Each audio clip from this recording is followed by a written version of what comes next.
तो आज मैं करने वाली हूँ अपनी लाइफ के बहुत इम्पोर्टेंट डिसीज़न पे बात।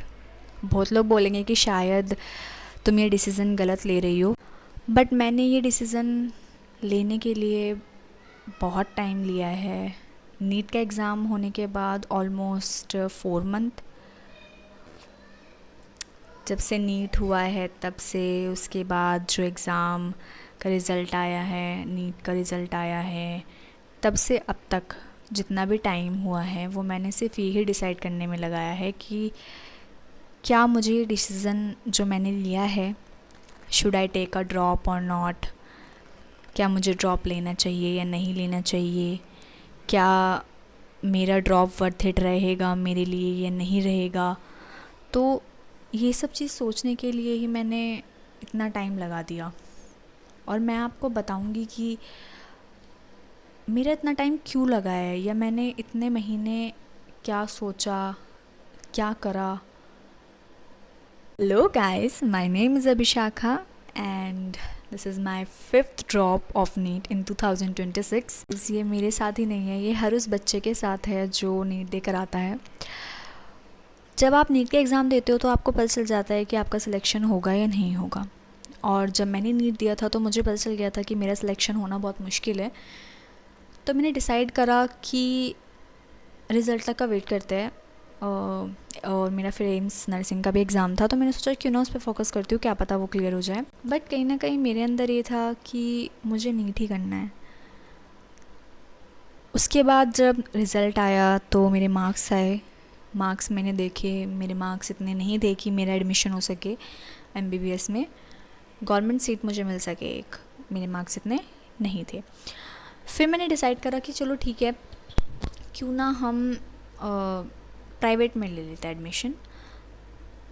हम क्या करेंगे कि प्राइवेट में एडमिशन ले लेंगे कोटा के थ्रू। एक कोटा होता है जो कि मतलब आप एक्स्ट्रा फ़ीस देकर, मतलब जो उस कॉलेज की रियल फ़ीस है उससे आप 3 गुना ज़्यादा फ़ीस देकर आप उस कोटे में एडमिशन ले सकते हो। तो मैंने सोचा यार क्यों ना मैं उस कोटे में एडमिशन ले लेती हूँ। तो मैंने सोचा यार ठीक है, हम उसमें एडमिशन ले लेंगे और 3 गुना ज़्यादा फ़ीस देने में भी कोई दिक्कत नहीं थी। बट मुझे कहीं पे भी मैंने बहुत मेल करे, बहुत कॉलेजों में, प्राइवेट कॉलेजेस में, कि ठीक है मेरे को यहाँ पे मिल जाएगा, इसमें मिल जाएगा, बट मुझे किसी ने भी रिप्लाई नहीं करा क्योंकि मैं बहुत लेट हो चुकी थी। इन्होंने कहा था कि उस कोटे में तो पहले एडमिशन हो जाता है, आप बहुत लेट हो और अब तो सीट फुल हो चुकी है।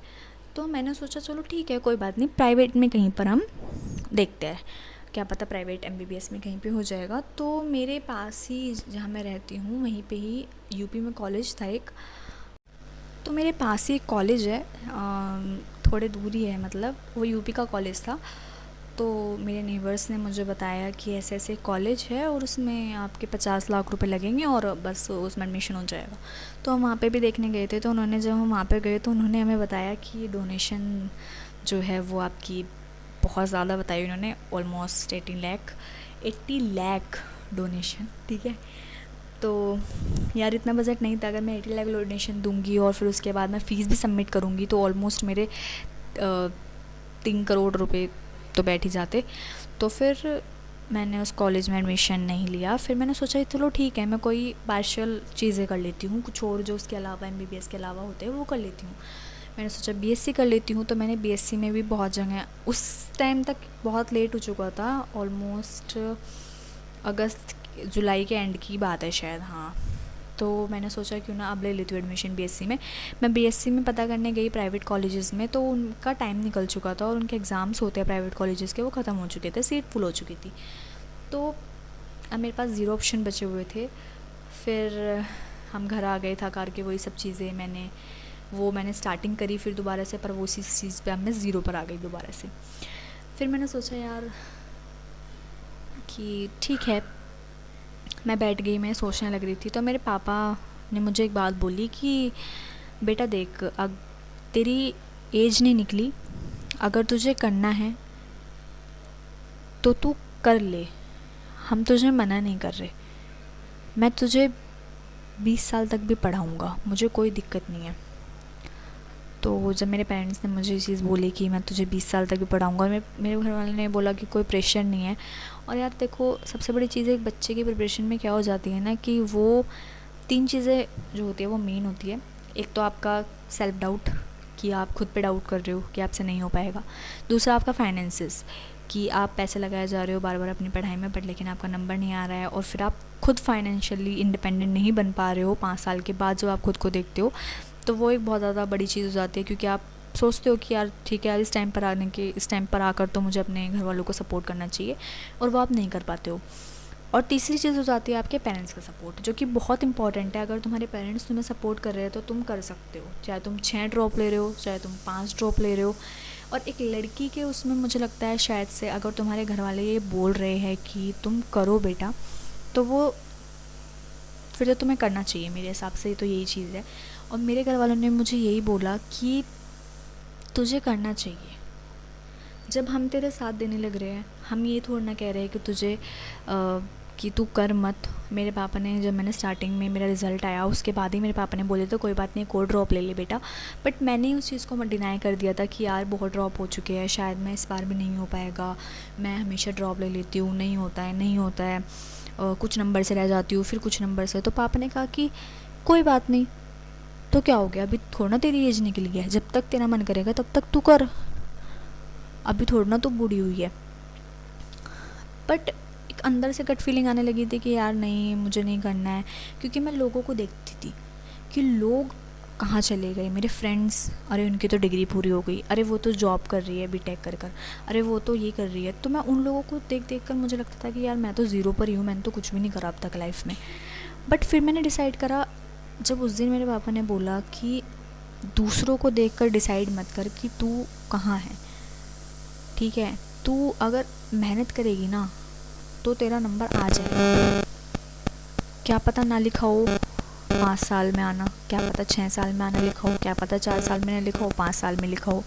तो जब तक मेहनत नहीं करोगे तब तक कैसे पता चलेगा, अगर तुम उस चीज़ को छोड़ दोगे तो मुझे लगा कि हाँ यार ठीक है, अगर मेरे पेरेंट्स का सपोर्ट इतना है तो मुझे फिर वो चीज़ करनी चाहिए। क्योंकि मैं भी खुद से चाहती थी वो करना, और मेरे घर वालों ने मुझे सपोर्ट करा। तो मुझे लगता है कि शायद हाँ, मुझे एक ड्रॉप लेना चाहिए। और शायद इस बार मैं अपनी जर्नी में आप लोगों को भी अपने साथ रखूँगी। मैं दिखाऊँगी कि कैसे मैंने स्टार्ट करा है। मैंने आज ही बैच लिया है यकीन का 2.0, क्योंकि वही मुझे सबसे बेटर बैच लगता है फॉर ड्रॉपर्स। और पिछले साल ही मैंने वही लिया था ऑब्वियसली। बट मुझे लगता है शायद मैंने कुछ गलतियाँ करी है नीट में, जो कि मैं अगली वीडियो में ज़रूर बताऊंगी कि मैंने क्या क्या चीज़ें गलत करी है जिसकी वजह से मेरा नंबर नहीं आया है। और वो चीज़ें मैंने खुद लिखी है बैठकर कि ये चीज़ें इस साल तो मुझे रिपीट नहीं करनी है, क्योंकि मैं वो रिपीटेडली हर ईयर में करती आ रही थी। कभी इस ईयर, मतलब फर्स्ट ईयर में भी, सेकेंड में भी, थर्ड में भी, फोर्थ में भी, कि चल जाएगा चल जाएगा चल जाएगा। हम चीज़ को डिनाई कर देते हैं कि हो जाएगा हो जाएगा हो जाएगा। बट एक टाइम ऐसा आता है तुम्हारी लाइफ में जब तुम्हें पता चल जाता है कि यार अब नहीं हो रहा है, ठीक है, अब नहीं हो रहा है, अब तुम बिल्कुल ज़ीरो पर हो। अब तुम्हें कहीं से ना कहीं से कुछ ना कुछ तो करना ही पड़ेगा, तुम्हें अपनी पढ़ाई पे ध्यान देना ही पड़ेगा, वरना तुम कुछ नहीं कर पाओगे लाइफ में, ठीक है। और एक लड़की के हिसाब मुझे लगता है कि देखो यार, मैं बार बार लड़की इसलिए बोलती थी कि लड़कियों की लाइफ बहुत टफ होती है, ठीक है। और अगर तुम एक लड़की हो ना, तो तुम्हें लाइफ में कुछ ना कुछ करना बहुत ज़रूरी है, इंडिपेंडेंट होना बहुत ज़रूरी है, क्योंकि आज का टाइम बहुत ज़्यादा ऐसा ही है। और यही मेरे घर वाले भी बोलते हैं कि यार देखो, करना तो पड़ेगा ही। हम ये नहीं कह रहे कि कल को हमें मतलब एक प्रेशर क्या होता है इंसान के ऊपर एज बढ़ने का, सबसे इम्पॉर्टेंट, कि तुम्हारी शादी नहीं हो पाएगी, ठीक है, जो रिलेटिव्स बोलते हैं जो। और ये मुझे भी बोला गया है कि अब कब तक लगी रहेगी डॉक्टर में, तो फिर शादी कब होगी, इतनी देर हो जाएगी, ये है वो है, एज निकल जाएगी। बट इस चीज़ पे ना ध्यान देकर मेरे घर वालों ने मुझे बोला कि शादी ब्याह है तो सब चीज़ें हो ही जाती है। जब आदमी, जब सामने वाली लड़की कामयाब होगी तो सब इंसान ये चीज़ें देखते हैं कि वो फाइनेंशियली कैसी है, इंडिपेंडेंट है नहीं है, आप खुद भी कमा रहे हो, वो भी बहुत इंपॉर्टेंट होता है। और आप खुद भी अपने स्टैंड ले सकते हो फिर सबके सामने, ठीक है। वो एज मैटर नहीं करती है, फिर आपकी जॉब मैटर करती है। आप कल को किसी और प्रोफेशन में चले जाओगे। आप मान लो मैं नीट की तैयारी कर रही हूँ, मुझे MBBS करनी है, बट मैं कल को चली जाऊँ BSc नर्सिंग में, तो क्या पता मैं उस जॉब से सेटिस्फाई ना हूँ, तो क्यों ना मैं अपने आप को 1 साल और दूँ।